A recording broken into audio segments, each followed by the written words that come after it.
அம்மா மறைஞ்சதும் அன்னைக்கு ராத்திரி நம்ம மந்திரிகள்லாம் வராங்க. வந்து என்ன சொல்கிறாங்க, சின்னம்மா நீங்கள் முதல்வர் ஆகிங்க. அப்படிதான் எல்லாரும் வந்து சொன்னது, எல்லா எம்எல்ஏக்களும் வந்து சொன்னது. இது எல்லாமே அந்த தனியார் ஆஸ்பத்திரியில் நடக்குது. நான் என்ன தெரியுமா சொல்கிறேன், நான் வந்து ஒரு அரசியல்வாதிகிட்ட பழகுனா மாதிரி நான் பழகவே இல்லை. என்னோட சொந்த உடன் பிறந்த அக்காவா நினச்சிட்டேன்.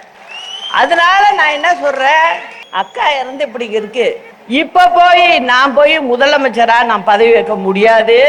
அவங்களுக்கு செய்ய வேண்டிய காரியத்தை அவங்க முறைப்படி நான் வீட்டில் செய்ய வேண்டியது இருக்கு.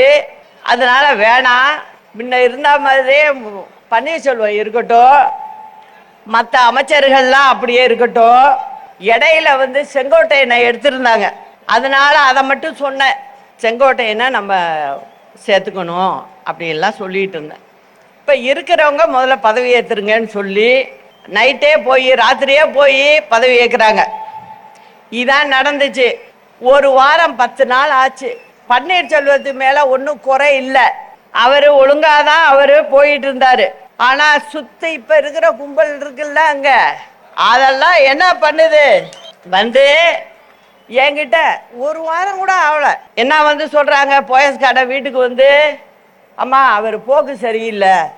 என்னையா போக்கு சரியில்லை, அவர் நல்லா தானேயா பண்ணிக்கிட்டு இருக்காரு அப்படின்னு நான் சொல்கிறேன்.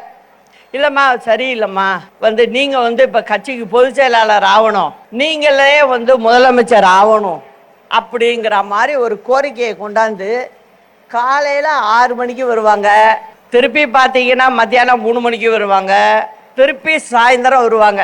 இதை நான் வெளியில் சொல்லலை. அப்போ எனக்கு நீங்கள் இருந்தால் தான் சரியாக வரும், அத்தனை பேரும் சேர்ந்துக்கிட்டு நீங்கள் இருந்தால் தான் சரியாக வரும், நீங்கள் இருந்தால் தான் சரியாக வரும், இவர் இருந்தால் சரியாக வராது அப்படிங்கிறாங்க. பொதுச் செயலாளர் நீங்கள் ஆகணும். இல்லைப்பா, நீங்கள் உங்களுக்குள்ளே ஒருத்தங்க இருங்க, நல்லபடியாக நடத்துங்க. அப்படித்தான் நான் ஆரம்பத்திலேயே சொன்னேன். எனக்கு அம்மா இறந்த துக்கம் என்னால் மறக்க முடியல, நீங்கள் நடத்துங்கப்பா அப்படின்னு சொல்கிறேன். இல்லைம்மா நீங்கள் வந்தாகணுங்கிறாங்க.